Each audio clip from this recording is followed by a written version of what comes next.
You are not worthy. Welcome to Change the Conversation with the Hopefulist.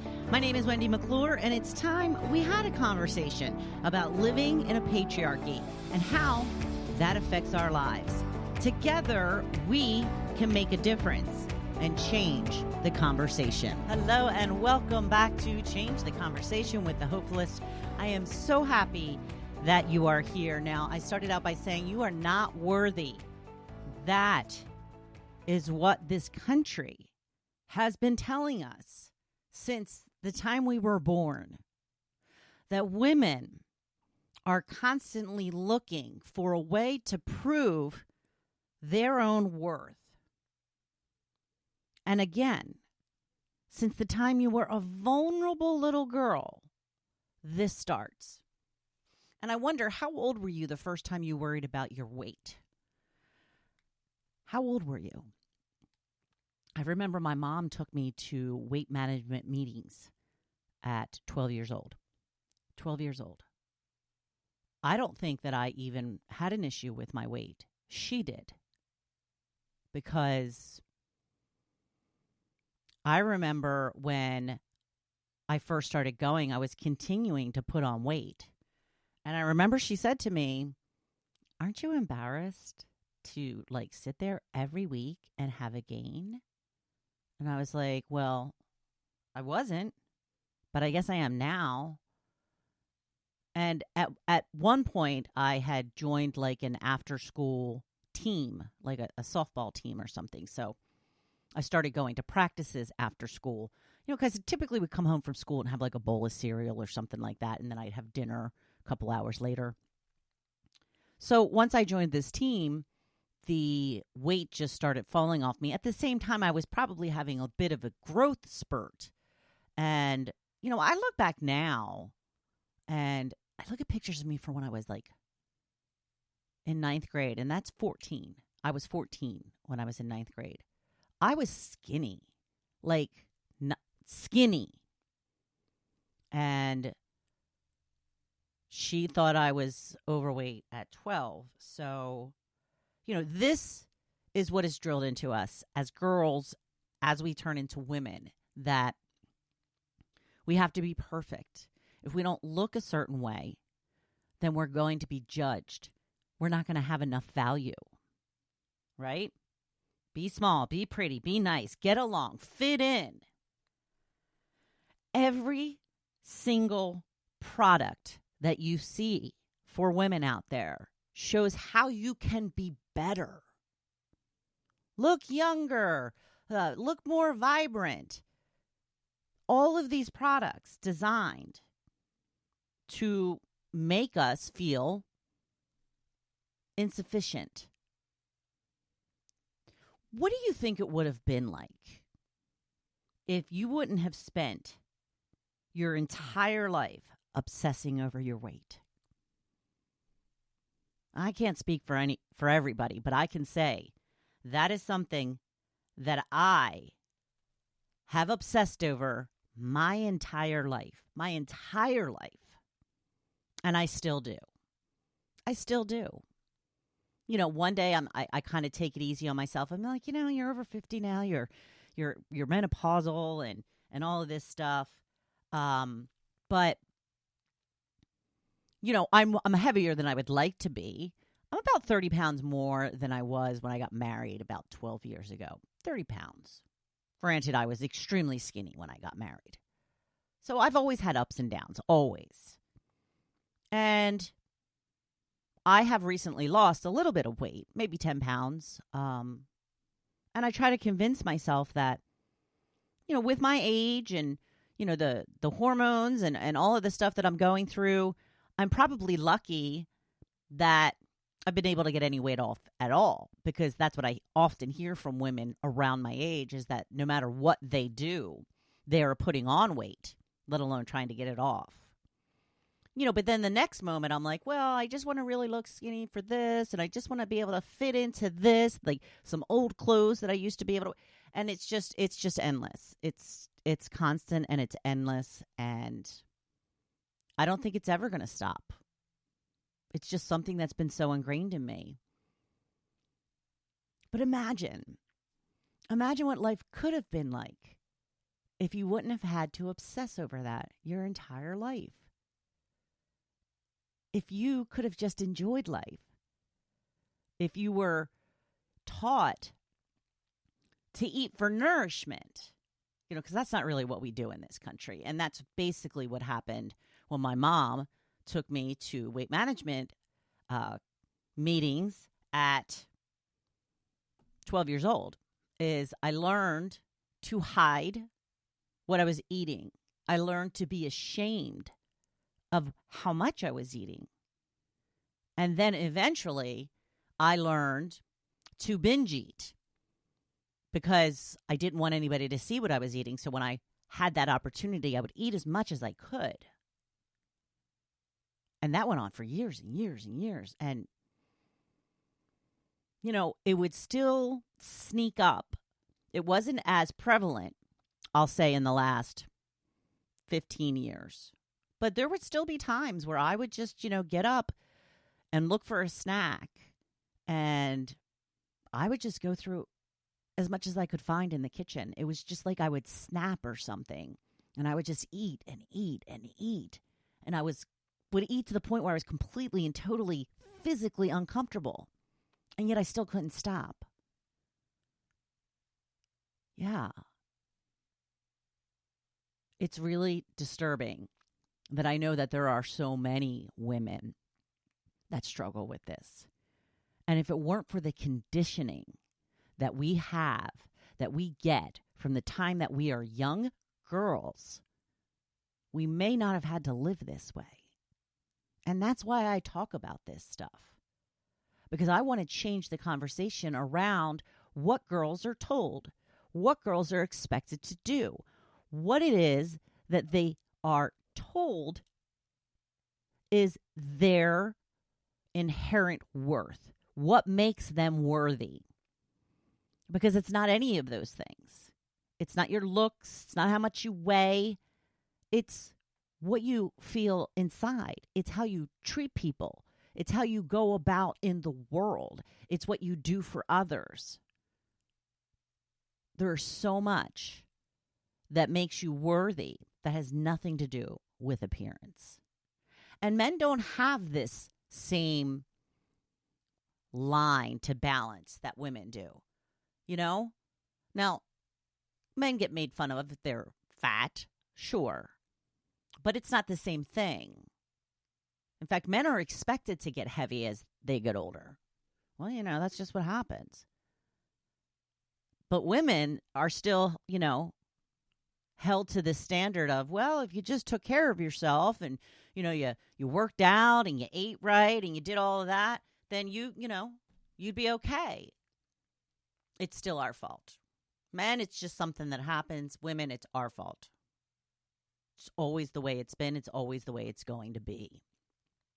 So, I wish that we could go back in time and not have to obsess over something like weight each and every day. How horrible was it to go clothes shopping when you had put on some weight? You happen to go up that size and nothing looks like it used to. Well, because you don't look like you used to. And how that was just a blow to our self-esteem and our self-worth. So I try to talk about this stuff so that we can help the next generations to avoid this same fate. That's what I hope to do. But the question really is, why does society want to make us feel this way? Why does society want women to feel unworthy? Well, turns out that women that speak up, women that know their worth and stand up for themselves and speak out for things that they believe in, are very inconvenient in a patriarchal society. And I happen to know this because I am one of those women. Women who know their worth have very high standards in dating. And that leaves a lot of men out. There's a lot of men that won't hold up to a confident woman's standards. And what happens? We have a loneliness crisis for men. Yeah, again, I always have to laugh. Women are having their reproductive rights taken away, and there's all these articles talking about the men's loneliness crisis. Okay.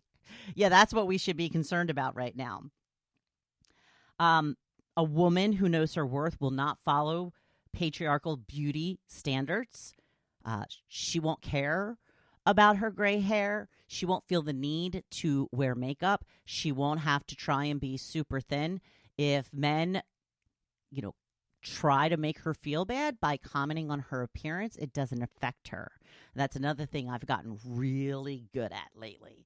I'm getting all kinds of names called on, a particular social media app. And they're coming at me, double barrel. And I don't care. It's fine. You go ahead. You continue to call me whatever you think is going to hurt me the most. And I'll just keep laughing because that's what I'll do. She's going to say what's on her mind. She's not going to just keep the peace. She's not going to just, fade into the background like women are told to do. She's not afraid to be alone. And that's really the crux of it. Women who know their self-worth will not settle for any man because it's better to have any man than to have no man. That is what I fell into. That was what I was conditioned to believe, that any man was better than no man. And luckily, I found myself a good one. Later in life, I spent 10 to 15 years feeling ostracized by society because I just couldn't find a man. I just couldn't find a man. Women are treated so differently in this country than men are. I mean, it's just astounding. Let's just talk about sex, for example. It's still this assumption that if a woman has sex and she has it with multiple partners, if she has more than one or two partners in her lifetime, then she's a whore. Men are encouraged. Men are excused. For men, it's another notch on their belt. It's something that they are proud of and they boast about it. But women still today, if you have the nerve to have sex just for pleasure, then you are the wrong kind of woman. And that is why we are seeing all of these abortion bans, because there's many reasons, but the number one reason is to control women. And part of that control is using abortion as something that they will take away from a woman who has had the nerve to have sex with somebody and then become pregnant. Because pregnancy is the punishment. That's what you hear all the time. Well, you have got to face the consequences of your actions. Okay, what about for the guy? And then, I love these guys who come up with, well, I've got to pay support. Big freaking whoop if you've got to pay support. You've got a couple of bucks that you got to pay, and that's all that you are legally held to. Woman has to take care of the baby from the time that they're born, where they can't do anything for themselves, and raise them until they're 18 years old. And you've got the nerve to bitch about having to pitch in. It's ludicrous. But yes, a lot of people in this country feel that pregnancy is a punishment for women who have the audacity to have sex for pleasure. Men are allowed. Women are not. So there's all of these things that women are held to, all these standards that women are held to that men are not. And I found it interesting. I was going through social media today, and, and I see a lot of these affirmations, and they usually start out with like, girl, you have handled all of everything that's happened in your life, and you will keep doing it. Or, girl, you are beautiful. You are strong. You can do whatever you want. I don't look for them, but I have to say that most of these affirmations, especially the ones that start with girl, but most affirmations are targeting women, because women are the ones who are constantly fed this narrative that we have no worth. We're seeing all of the products and all of the stuff to tell us how we can look better, be better, push-up bras. We can't age naturally at all. We're just not allowed, because God forbid our boobs sag. God forbid. As if we have any control over that. Naturally. Yeah, you can exercise. Still not going to do that much. It's not going to do much because they're all fat. So we're constantly being told that we are not enough. We are constantly being told that we are not allowed to age, because then we become invisible. And somebody pointed this out the other day, and I kind of loved it. Women should embrace the fact that we become invisible to men when we get older. That means they're going to stop bothering us, stop harassing us, stop trying to get our phone number, stop trying to get us in bed, stop blaming us for everything. It's just two different sets of rules. So how do we change this conversation? Well, you've got to be the one to speak out. You've got to be the one to raise your standards. You've got to be the one to stop letting patriarchal norms dictate how you run your life, how you run your own appearance. You have to speak out about what's on your mind. If you see something that you're uncomfortable with, speak up. Yeah, it's scary. I agree, 100%. But it is up to us, women, to try to make these changes before they will even attempt to change. And again, go back to what I had said earlier, where, one little thing we could do that would be so beneficial to the whole gender of women, stop making us obsessed with our weight. How much time and energy would that free up in your mind if you didn't have to think constantly about your weight? Every day about what you're eating and how much exercise you're going to get and how you're going to fit into that dress for that wedding that's coming up, or, it's swimsuit season. How much could we focus on other, more important things if we weren't taught to be completely obsessed with our weight? And I know not everybody has been obsessed with their weight their entire lives. I'm speaking for myself, but I also happen to know a lot of women have been obsessed with it as well for their whole lives. And I congratulate the ones who haven't let it affect them. But here's the thing. We have to stop putting so much onus on how a woman looks.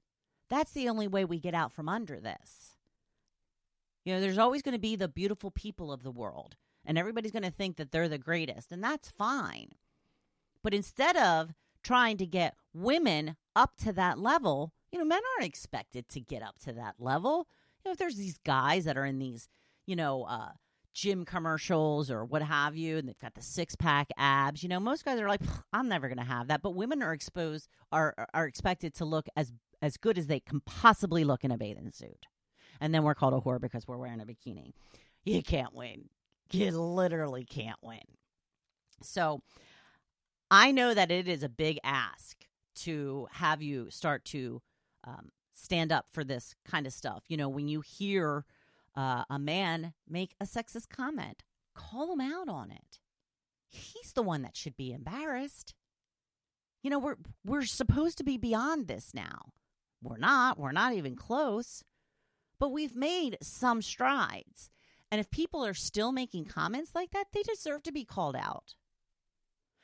And if you can't find the courage to do it yourself, then support those who do.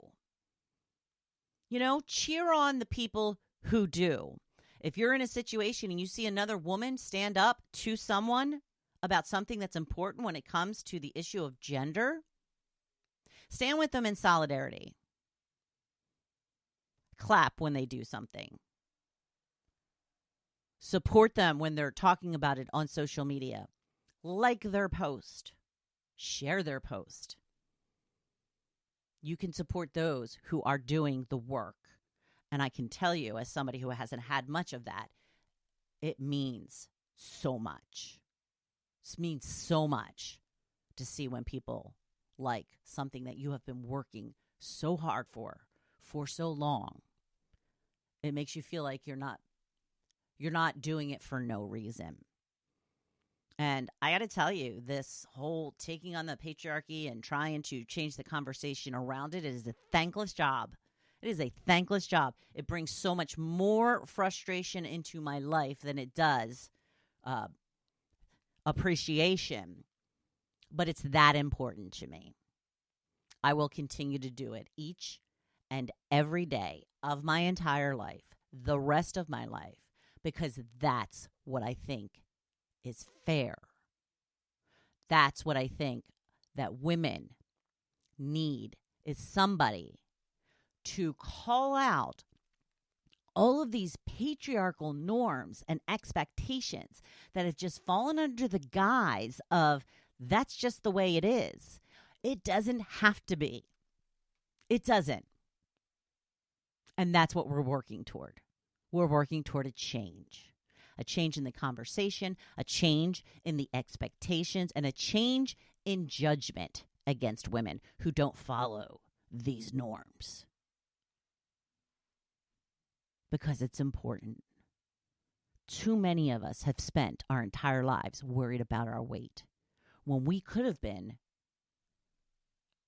building skyscrapers or writing or being in politics or flying planes, doing surgery.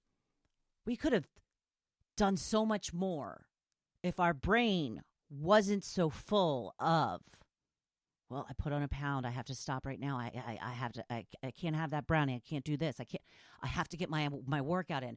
Oh my God, I'm going to see my grandmother. She's going to call me fat. These are the thoughts that we have every day. And think about what we could think about if we didn't have to think about that. So moving forward, I want you to move forward with this acronym in your mind in order to try and get around this patriarchal system, the norms and the expectations that they hold for women. We're not doing that anymore. We're going to do our own thing. We're going to live life on our own terms. And so I want you to keep in mind the word wow. And wow, of course, stands for something. Wow stands for right, open, and widen. They're all kind of a little related there. Did you see that? Right, which I mean journal. You need to journal. You need to heal any trauma that is making you feel like you have no worth. And we all have things we need to heal from. And I have to tell you that journaling has been the number one thing that has changed my life. I started out with a gratitude journal. I write down 5 things every single day that I'm grateful for. And I've been slacking. I've got to tell you, I really have fallen off the wagon there. So I've got to get back on it. But that changed my whole perception of life. You know, I was pretty much a pessimist my entire life. And it wasn't until I started writing 5 things every single day that I was grateful for, that it changed my perspective. Because what I did when I started keeping a gratitude journal is I started to see all of that I have instead of what I don't have. And of course, that is the difference between a pessimist and an optimist. As long as I was a pessimist, I was constantly thinking about the things that I didn't have. But when I started the gratitude journal, it made me realize how much I really do have. And then free journal, free write. Write your thoughts, write your concerns, write what you want out of life, how you're going to get there. Write the clarity that you need to get where you want to go. And this is not a flip of a switch. This all takes time. But the sooner you get started, the faster you will get there. It's like that old Chinese proverb. When was the best day to plant a tree? 20 years ago. Second best day is today. I want you to open your mind. That is the O in the wow. Open your mind to how different life can be with these changes. You know, I've always been outspoken. I've always been opinionated. I've always basically said what I felt. But I've just taken it to another level now where I do stand up to people when I used to be afraid to do that. I used to be afraid to speak out on social media because I thought people wouldn't like me. Turns out I was right. People don't like me when I speak out on social media, but this is too important. This is too important to worry about what those people think. And if those people have a problem with me speaking out for women to have equal rights in this country, then shame on them. So open your mind to what you can do differently and how that can affect your own life and the life of your daughters, granddaughters, and the generations of women that come after us. You know, the boomers got Roe v. Wade. For us, Gen Xers, millennials. And then it was taken away. Do we want to be the generation that just let them take away rights from women? I know I sure as hell don't want to be known as that generation. That's why I'm fighting so hard. Women deserve better. Women deserve better. And finally, the last W, widen your circle. This is another way that I came to a lot of realizations is I didn't necessarily, meet a lot of people that were very different from me. But what I would like you to do is, include more people in your circle that may not have been raised with the same style, standards that you did. Maybe they come from different cultures and they lived a completely different life. They were raised differently than you were. This is how you start to grow and realize that you need to open your mind a little bit because everybody's situation is not like yours. Just because you grew up in a certain way and everything worked out for you doesn't mean that's the case for everybody. I happened to read a lot of books from the point of view of people that were raised in different cultures so that I could see their side of it. Because you're never going to know unless you put yourself in their shoes. Men a lot of times are very patriarchal because they don't know any better. They've been taught patriarchy as well. They don't even know what women go through. And this goes back a little bit to the bear argument that I was talking about last week, a lot of men very upset that women are asked, would you rather be alone in the woods with a bear or a man? And men were very, very upset to hear that most women were picking the bear. And women started asking their husbands and using their daughter as an example. And almost all of those men said bear for their daughters. I don't think that men realize how we go through daily life, worried about our safety. That men often come off very creepy on a regular basis. I just saw this story where a woman was like, her and her friend were, at the lake, and there was nobody there except for her and her friend and her dog. And this man comes walking, and then he decides to stop and hang out at the lake like 10 feet from where they are. There's no one else in the entire lake, but he has to sit right there. That's creepy. There's no other word for it. That man does not have good intentions. These are the things that we deal with all the time. Leaving a store at night with keys in between our fingers because we have to use it. We may have to use it as a weapon. Leaving a club at night. We can't even go for a jog in the dark. Sometimes we can't go for the jog in broad daylight. It's very scary for women. Very scary. And I think that some men are realizing that now, which is good. It's progress. That is what we want. So try to look at things and try to explain things to men from a point of view that they may not understand. Try to do it in a way to get them to understand. You can't do this in anger. It will never work. You have to try to appeal to them with a personal example of their own daughter, their wife, their sister, a niece, something like that. That often helps it get across to them. But moving forward, try the WOW system. Again, write, journal, open your mind to how different your life can be, could have been, if you didn't have to obsess over these things that women have been taught to obsess over. And widen your circle. Widen your circle of people. Start learning about other cultures and learning about how it is for people in different countries or people that are, even just have more self-worth than you do. Like what was different in their upbringing that you didn't get. Think about the way things could be different for women in this country moving forward.